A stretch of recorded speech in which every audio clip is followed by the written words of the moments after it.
Hello friends, welcome to suggestive এডুকেশনে সকলকে স্বাগত জানাই। পঞ্চায়েতে 6,552 শূন্যপদ অনলাইনে দরখাস্ত নেওয়া শুরু হবে জুনে। রাজ্যের পঞ্চায়েত দফতরে group D, peon, data entry operator, lower division assistant, গ্রাম পঞ্চায়েত কর্মী, নির্মাণ সহায়ক, সহায়ক secretary, assistant cashier, accounts clerk, executive assistant, stenographer clerk cum typist, panchayat সমিতি পিওন, ব্লক ইনফরমেটিক্স অফিসার ইত্যাদি পদে 6,652টি শূন্য পদের জন্য অনলাইনে দরখাস্ত নেওয়া হবে জুন মাস থেকে। যারা এখন পর্যন্ত রেজিস্ট্রেশন করনি তারা অবশ্যই রেজিস্ট্রেশন করে নেবে।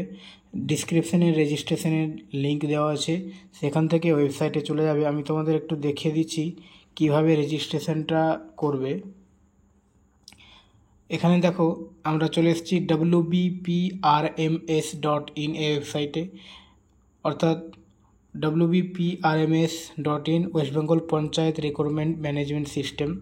এখানে বিশেষ নির্দেশিকা দেওয়া রয়েছে। বর্তমানে পোর্টালে শুধুমাত্র রেজিস্ট্রেশন ও প্রোফাইল সম্পন্ন করার প্রক্রিয়া চলছে। আগামী দিনের ডিস্ট্রিক্ট লেভেল সিলেকশন কমিটি তাদের নিজ নিজ শূন্যপদ বিজ্ঞাপনের মাধ্যমে ঘোষণা করলে আবেদন করার প্রক্রিয়া শুরু হবে। নিয়মিত আপডেটের জন্য পোর্টালটিতে নজর রাখতে অনুরোধ করা হচ্ছে। এখানে তোমাদের এতটা নজর দেওয়ার দরকার নেই, আমি শুধু পড়ে শুনিয়ে দিলাম। এখানে স্কিপ টু হোম নিচে যে নীল রঙের বাটনটা দেখতে পাচ্ছ, সেখানে ক্লিক করলে এটা হটে যাবে।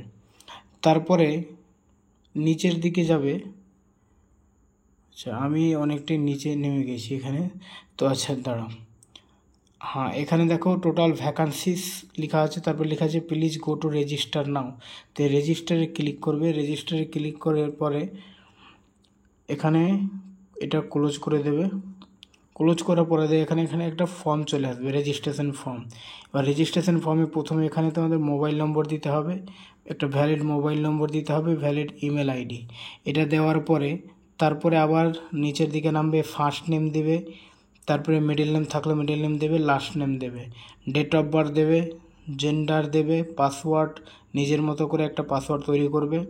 পাসওয়ার্ড তৈরি করে কনফার্ম পাসওয়ার্ড করে তারপর এখানে যে ক্যাপচারটা দেওয়া আছে ক্যাপচারটা এন্টার করবে। এন্টার করার পরে সেন্ড ওটিপিতে এখানে ক্লিক করবে। রিসেট ফর্মে ক্লিক করলে কিন্তু আবার ফর্মটা রিসেট হয়ে যাবে, প্রথম থেকে আবার করতে হবে। তো এখানে সেন্ড ওটিপিতে ক্লিক করবে। সেন্ড ওটিপিতে ক্লিক করলে তোমাদের মোবাইলে একটা ওটিপি আসবে, এই ওটিপিটা এখানে এন্টার করবে, তখন রেজিস্ট্রেশনটা হয়ে যাবে। এবং রেজিস্ট্রেশন হয়ে যাওয়ার পরে তারপরে মোবাইল নাম্বার দিয়ে আবার লগ ইন করে তোমরা রেজিস্ট্রেশন নম্বর দেখতে পাবে।